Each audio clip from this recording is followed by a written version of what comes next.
Just to explain, Richard, what you feel the problems are with the Renters' Rights Act, and also what you would replace it with, if anything.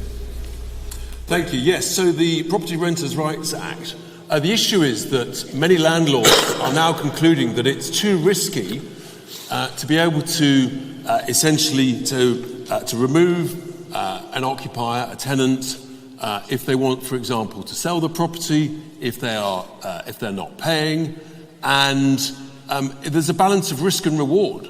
And too many landlords have said enough is enough.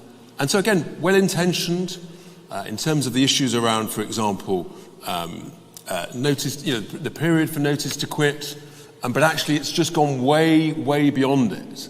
And if you, in a sense, it's a bit like the Laffer curve. If you take it too far, then it's going to have the opposite effect of what you intended.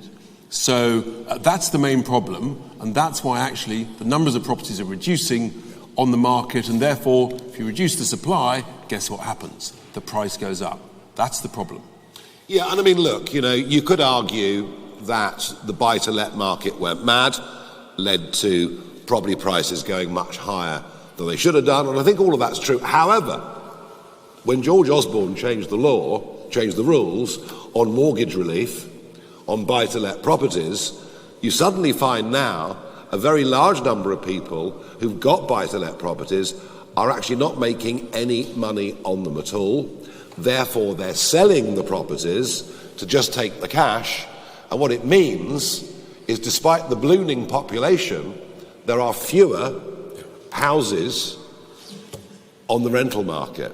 Now, if we just look at Clacton, my own constituency, which we have some of the poorest parts of the United Kingdom, and yet rents are up over 60% since 2020. So in the very poorest, one of the very poorest parts of the country, the percentage of people's income now being spent on rent, not dissimilar here, Marco points out. So it actually is a disaster, and what we need is more supply of property, A, available for rent, and B, there is a chronic problem with social housing in some parts of the country, and I wasn't going to talk about this today, but I will, a profound sense of unfairness that people who come to this country in small dinghies before very long can be on the social housing list. But I will give Keir Starmer credit. He has managed to stop at least one boat, and that one was heading towards the Chagos Islands. Anyway, that's another.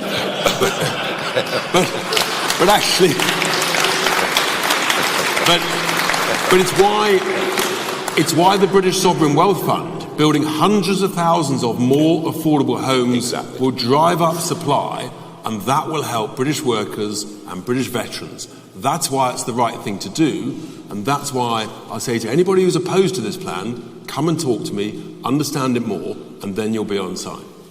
Yeah, no, excellent. Lucy from Bloomberg News.